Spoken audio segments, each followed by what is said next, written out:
Hello, hello, hello, everyone, and thank you so much for tuning in to Straight Talk with Dr. Sharmee Pratt. I am your host, Dr. Sharmee Pratt, and today I have in the studio with me Miss Precious Simone, but now she's known as Miss Precious Simone Whitener because she is a recently newlywed, and so I have the pleasure of introducing her to all of you out there today who may not know who she is. This woman of God, and I have to say that because she is a woman of God, she is phenomenal in my book. I met Precious maybe a little bit over maybe 2 years ago, and from then on, I followed her on Facebook and I just seen her life just soar. And so I'm going to take a moment and let her introduce herself to everyone. So, again, Miss Precious, welcome to Straight Talk with Dr. Sharmee. How are you? I'm doing well. Thank you so much for having me on, Dr. Sharmee. Hello, everyone out there. I'm so excited to be here again. Thank you so much. I'm so honored. Ever since I encountered you as well, it's just been nothing but magnetic energy, God energy. So I'm so grateful. Yes, it has. And listen, everybody, today we are going to be discussing the topic Whoever Told You It Was Not Possible? Again, I would like to put that out there again. Whoever told you it was not possible? And the reason that we came up with that topic is because so many people, Miss Precious, live in a state of not believing things are possible. But that belief system came from somewhere or something that may have happened in their lives or something somebody said or some failure or something that they didn't believe worked out the first time. And so they gave up along the way. And so today we're taking the time to discuss the dynamics of whoever told you it was not possible. And Yes. my Lord, but before we do that, Miss Precious, I want you to take a moment also and just tell us a little bit about you and what you're doing and just who you are. Who is Precious Simone? Yes. So, Precious Simone at her core, as she introduced me, is a woman of God. I take my walk with the Lord very seriously. I believe that we have purpose here in life, and someone gave us that purpose. And for me, God gave me that purpose, and He instilled it in me. So I walk with a purpose. I am a motivational speaker. I am an author. I'm a mentor. As she said earlier, I'm a newly wife. And I'm all things healthy, all things God, all things purpose. And so what am I doing right now is I motivate people on many platforms, via online, via social media, and as well as in person, speaking engagements. And so that's kind of what I do. I spend a lot of time helping people pour into themselves and see what their God-given talents, abilities are that we often neglect, reject, or don't even spend enough time with to help them come to fruition. Mm-hmm. And so that's kind of what I do. I spend time helping people see what they pack with, because we definitely package well. Yes, yes, and that is so true. And concerning our topic today, whoever told you it was not possible? My question for you, what moment or have you ever faced moments or one particular moment in your life where you believe that things may have not been possible? If Hmm. so, tell us a little bit about that. Yeah, I actually had several moments where I didn't feel like things were possible. And I think similar to your point that you stated earlier, where people was told it when they were coming up, or somebody made them believe it, or something happened. I like to believe too that sometimes the environment will tell you that it's not possible when you don't see it happening and people are speaking it over you.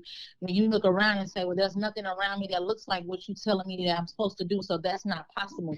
So you begin to take on a belief and saying that it's not possible for you. In my early framing, in my early upbringing, people was telling me all the different things that I could do in life.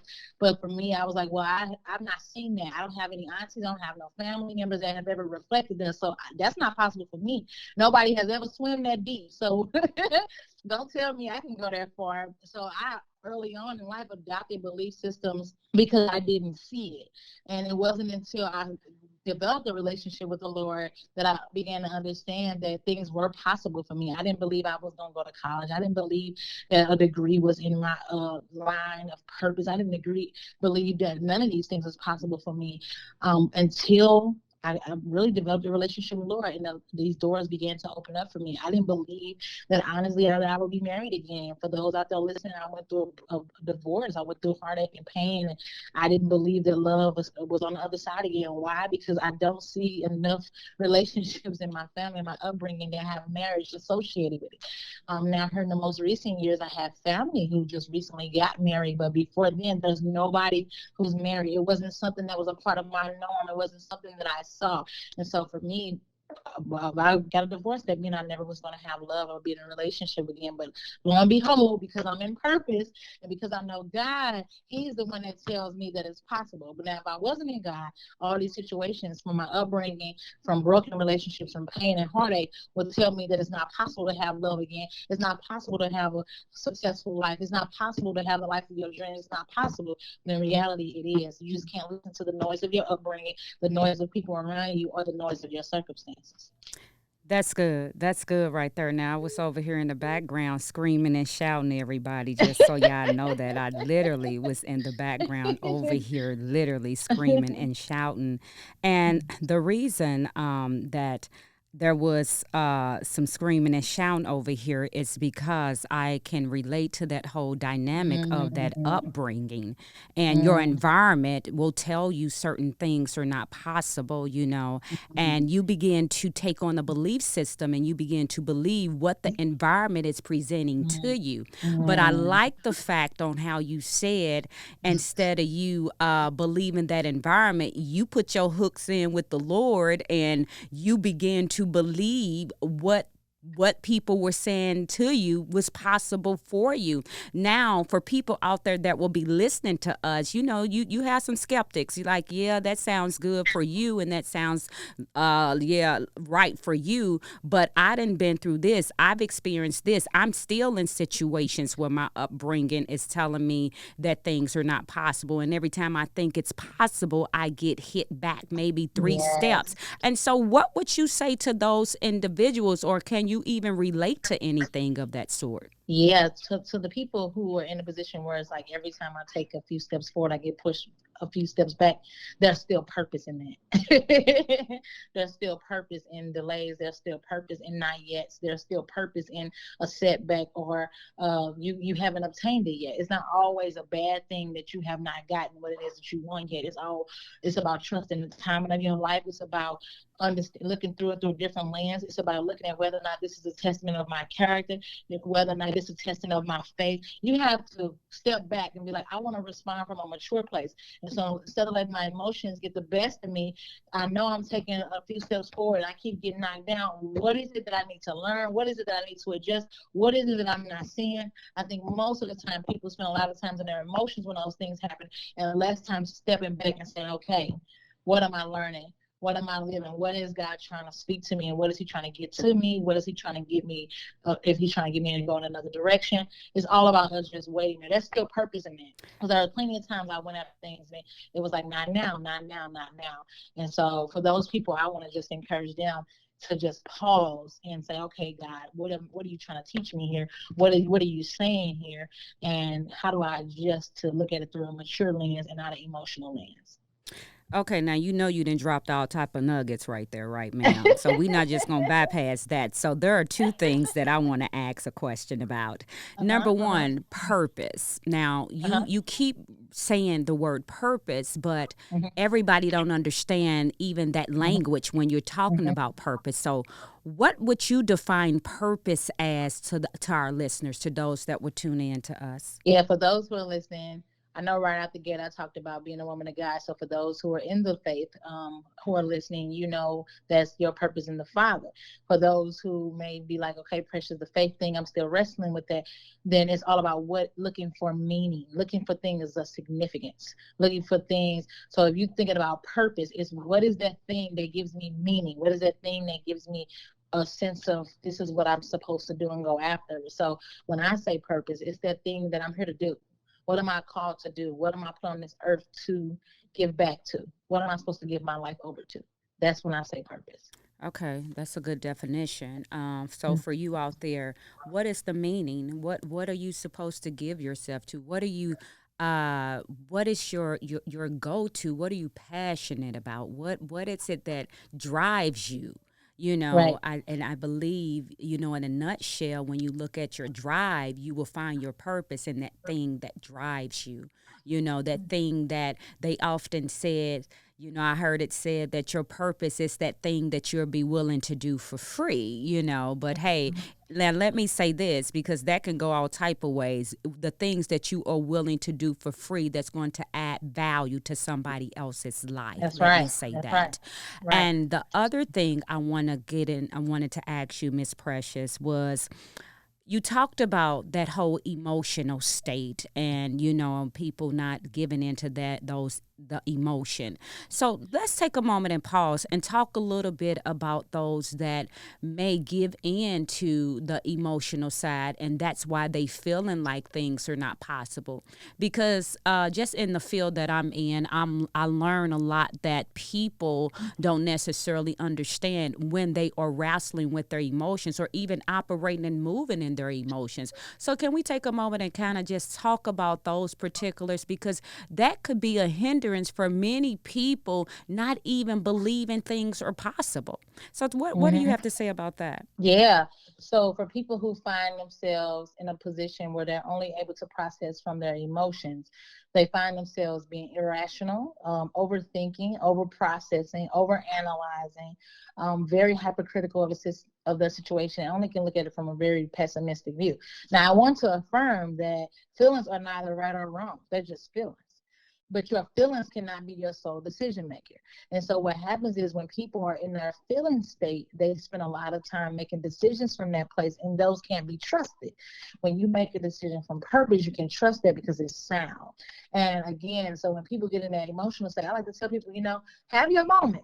If you need a moment, have it. But at the end of the day, you can't move through your life and make decisions from that place. You can't expect things to come to fruition in your life from that place because, again, the place of emotion is irrational. It's just through extreme sensitivity and sensation as opposed to logic and sound reasoning and faith. And so when people are in that emotional state, I just always encourage them like, okay, is this your feelings talking right now, or is this facts talking? You need feelings and facts. You need facts and feelings, but neither one of them trump one another. But you can't just move solely off of your feelings without having enough content or context to say, you know what, I probably shouldn't make a decision because these feelings are not 100% accurate. These feelings are responding; they're situational. they're they're not trustworthy. You can't. They're not facts. They're not truth. They're just a feeling to a situation. You still are told your foot ain't gonna hurt for the rest of your life, but you can feel that way and be like, oh, my foot's gonna hurt for the rest of my life. But that's just your feelings talking. The facts are, I hurt myself. So when you look at your situation, the facts are it hurt. The facts are it's disappointing. The facts are it's frustrating. The facts are it caused pain. The facts are I want to give up. But that's not the whole story. That's not the whole picture. That's just a reaction to something that's going on in your life. So you can't put your full trust in how your emotions are at that moment. Okay, see y'all. I told y'all. Listen, that was that right there. Let me just drop right here, right? Because when she just said that feelings are neither right or wrong. They're just feelings. But so many of us get stuck in that state of Mhm. feeling and we Mhm. never move. And then she dropped that whole thing with purpose is sound. Come on now. Purpose is sound Mhm. and Mhm. feelings. See, she got to say to herself. She ain't even, she, it just came out. You know, she got to be like, She just came out and said, purpose is sound. You know, so when you're operating in a place of purpose, there is soundness. When you're operating in a place of emotions, it's more feeling based. And so I love that definition and how you just brought that out just a little bit more for us to see.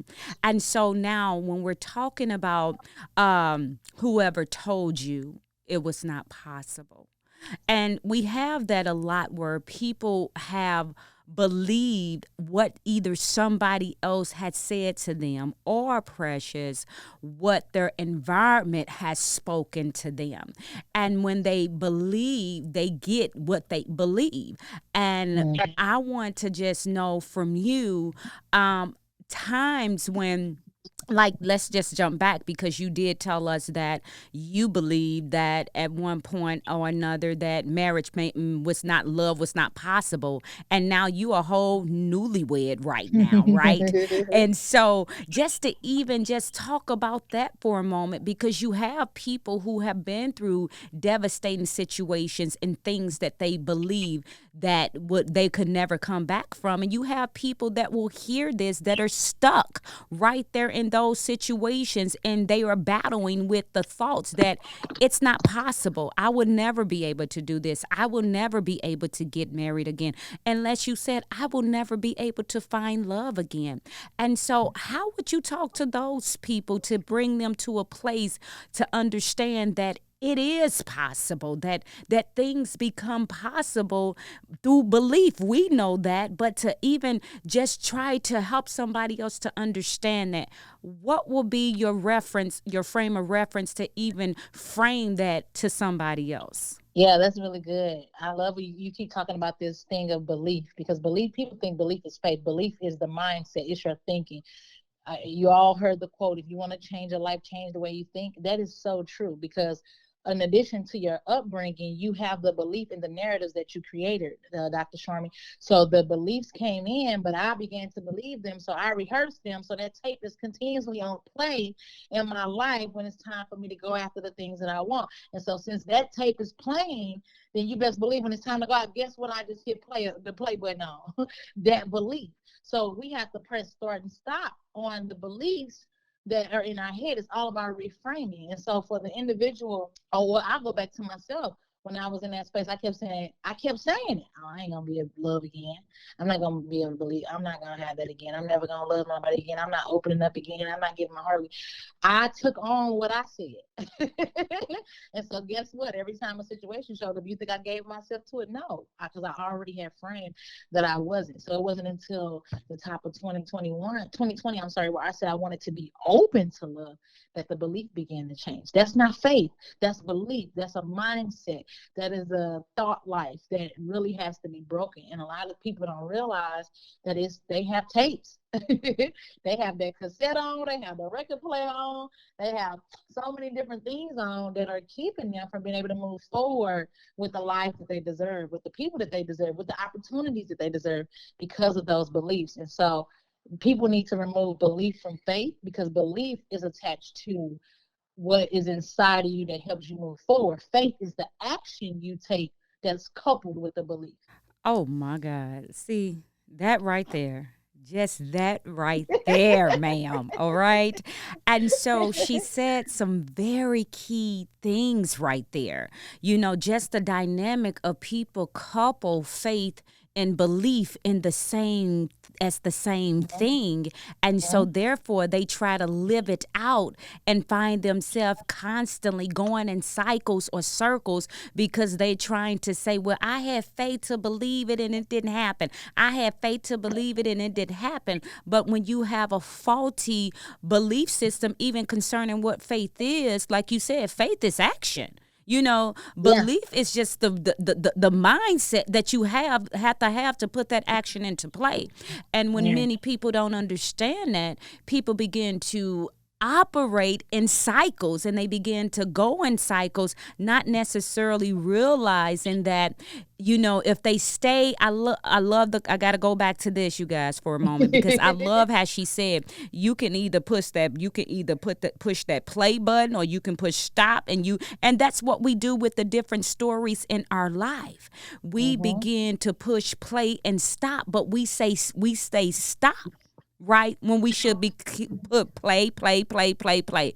I don't care if I gotta keep playing it and keep playing it. It's just like I know them records back. Yeah. I'm dating myself, but y'all know when we used to play them records back in the day, and we had them records going, and we used to, had to pull the pull it up and then put it back down for it to play again, or even Mm-hmm. cassettes and different things like that. And some Mm-hmm. people need to take the stop button off, is what I'm hearing you saying, in order for them to see that all things really are possible. And even who told them to stop believing, or who told them that it was not possible? What Yeah. framed your mindset to make you believe that it was impossible?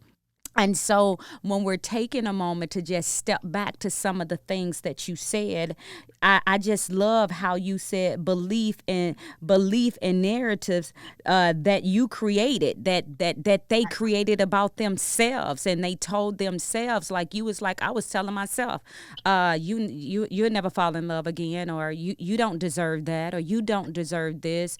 And so when people start believing that, then, like you said, they put action to that belief system. What do I mean? We may just sit down and don't do nothing, or we may not expect anything. And so, Miss Precious, as we're talking about this whole concept of possibilities, and what would you say to the people about just creating or establishing a strong place of possibilities in their own lives? Yes. Oh my goodness, that's really good. Really, really good. I say the first place you have to check, Sharmee, is your attitude. What is your outlook on life? What is your attitude towards pain? What is your attitude towards disappointment? What's your attitude towards setbacks? What's your attitude towards rejection? What's your attitude towards your upbringing? Because a lot of times, a lot of people want to hit the redo, the undo, the edit button on their lives when you cannot. All of the things that have happened in your life are by purpose. They have a meaning. And so a lot of people say, well, I don't like what I've gone through. But listen, their belief system is going to keep you from using what you've gone through. Their belief system is going to keep other people from being able to hear and sharing your story and be encouraged by it. Their belief system, what you've gone through is actually what you're supposed to use. And a lot of people won't use it because they're ashamed of it or they're embarrassed by it. But you start getting of the belief system that everything that I walked through has been for my good. Everything that came my way in a week, in a month, in a year, or through the years that I've been here has happened for a reason. Then I can start developing the belief system that, hey, I'm not where I'm at forever. It is possible for me. I still have a chance. There's still more for me. I'm still growing and becoming more. There's still so much in store. But if you stop at my upbringing is a mess, everything I've been through is a mess, I'm ashamed of what I've been, I should never walk through these relationships. You live life through just the guilt channels, you will never be able to see through a different attitude because that attitude is driving why you move through every situation. See, we got to understand that we are an opportunity. Everybody thinks everything else is an opportunity. No, you're an opportunity, and situations are waiting on you to show up to realize who you are. But people, if we don't change our belief systems, how we look at things, and our attitude, we will begin to accept something that is a lie. A stronghold is a lie that you have made a truth. All right, I feel, Sharmee, I'm going. A stronghold is a lie that you have made a truth. So if you got this belief that it will never be possible for you, that's now a stronghold that you have now turned into a truth, and it is occupying spaces in your life that it is violating, it's invaded. So now you have to go and undo all of those lies, all of those strongholds out of your life and say, okay, I'm of the mindset now that I walked through this on purpose, that God was with me, that He's going to use this, that this really was for my good. So, Sharmee, it's about about changing the attitude. The first place they can go is look at the attitude that they have towards everything that they've been through. And once they do that, they can begin to move forward and begin to see some real progress in life, some real breakthrough, I'm gonna say, for lack of a better word, some miracles. They will begin to see a completely different life and look up and not even recognize themselves. Listen, you could have kept going with that, ma'am. Oh my God. Oh, see that whole stronghold thing right there. So you just put some out there on the people, ma'am. Now tell people what a stronghold is, because they like a stronghold. What in the world is she talking about, a stronghold? So we're going to take a moment right here, and I am going to have Miss Precious kind of define to you in her words what a stronghold is. Go ahead, Miss Precious. So a stronghold is something that pretty much is like causing you to be defeated. It causes you, it limits you, it paralyzes you, it keeps you from being able to move forward. It comes off as if it's protecting you, but in reality it's not. It prevents you from being able to move forward. So I know biblically it talks about strongholds, and so like demonic and influences in the spiritual realm. But if I'm talking just from a natural place, it's all about something having a grip on you, a hold on you that prevents you from being able to move forward. It's literally surrounding you in the hopes that it's protecting you, but in reality, look, it's a hold that literally won't keep you from moving forward. That's so good right there. Listen, you guys, we going to have church in a minute, because that's so good right there. But I love how you came with all of that. And I love how you said we are an opportunity. Girl, right there. That right there. We are an opportunity. And so, people, did you know you are an opportunity? So, I mean, that right there just it's a bomb within itself. The fact that we literally believe that we need to go look for opportunities without even understanding the concept that you are an opportunity. Look, I'm gonna give me a T-shirt made say I'm an opportunity, baby. And so. And so that right there was so powerful that you just spoke that, because people don't look at themselves as an opportunity. And when you talk about that whole concept of that stronghold, that place where we hold ourselves, we put ourselves in a holding pattern just because of a thinking that we have allowed to create ourselves around. And so when you said that, what came to my mind is how so many times we surround ourselves, right, with the stronghold by just the way that we think. And so all these thoughts are supposed to protect us, but nevertheless, they keeping us in a place of defeat, or as you said, they're keeping a hold on us. This has simply been amazing. And so as we are wrapping this up, Miss Precious, just take a few more moments and tell the people whatever it is you would like to say. And at the end, I do want you to share with the people, how can they get in touch with you? How can they reach out? Because this is powerful. And I heard you say that you are a mentor. You mentor individuals. And so listen, I am super excited to have you here today. And I want you to take, just the next few minutes or whatever and say whatever it is that it's on your heart to say, just concerning the fact that whoever told you that it was not possible was our topic for today. And so many people are standing in a space where they believe that it's not possible, especially because of when 2020 hit. People had so many dreams in 2019, and they saw all these things in 2020, and then 2020 shut the whole world down, and some people are still stuck. They're stuck. And so they're believing that certain things are not possible. And so I'm going to give you the mic, and you just go ahead, and then you just let the people know how they can get in touch with you when you're done. Yes, thank you so much, Dr. Sharmee. I want to leave our viewers, audience with this. The only person that is saying that it's not possible at this juncture in your life is you. I know you're probably like, ouch, Precious, that's hard. I know. I'm one of those sisters. We keep it real, raw, and truthful. The only person at this point who isn't saying it's possible is you. I want to tell you this. Your mama can't be responsible anymore. Your uncle, your brother, your sister, your cousin, and everybody else from your background, your upbringing, and anybody even now who's hurt you, said the wrong things to you, they're not responsible, because at the end of the day, you're still responsible for what you believe. You're still responsible for owning your own life and mastering your own mind and removing yourself from toxic, negative energy draining relationships. And so, because of that, the only person that can tell you that it's not possible right now is you. If you listen to the naysayers, it's you. If you give in to those voices, it's you. So, guess who can change whoever told you it wasn't possible? You. Nobody else can change that for you. Nobody else can affirm it. Nobody else can declare it, because you're at a place in your life now where you got to say, I know everybody else told me it wasn't possible. I know my background told me it wasn't possible. I know my upbringing told me it wasn't possible. I know my relationship status keeps telling me it's not possible. I know the pandemic and COVID told me it wasn't possible. My dreams are not dead. I'm the only person that can take what has happened in my life right now and still say it's possible for me to have the life that God intended. It's possible for me to have the life that I deserve. It's possible for me to go after the life that I want. It's possible if I would just deal with my mindset, bring my whole stand up to myself. We do a lot of things standing up to other people.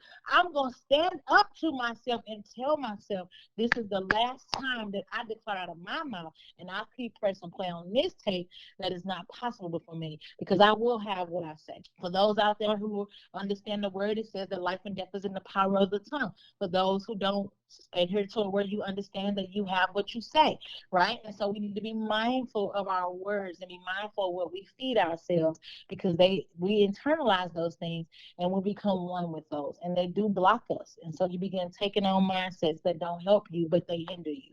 So whoever told you it wasn't possible may have been them, but the person who's going to tell you what's possible is going to be you. So I want to encourage you. You have what it takes. It's up to you to see it, though. You can find me on Instagram, Precious Simone Inspires, because that's what I love to do. That's Precious Simone Inspires. You can find me on Facebook under Precious Smith. I'm changing it, y'all. I did get married, but Facebook has not changed my name yet. But you can find me on Precious Simone Inspires LLC, my business page, and then Precious White on LinkedIn. All of the places, just Precious Simone. Thank y'all so much for this time, Dr. Sharmee. Thank you so much for having me. It's been a pleasure. It's been a joy. I've been honored to be able to share my story and to share some things that have helped me. And hopefully you all have been encouraged out there. You find enough strength to be able to move forward with a word of encouragement. Well, thank you so much. Thank you for tuning in and joining me on Straight Talk with Dr. Sharmee Pratt. And we will see you next time.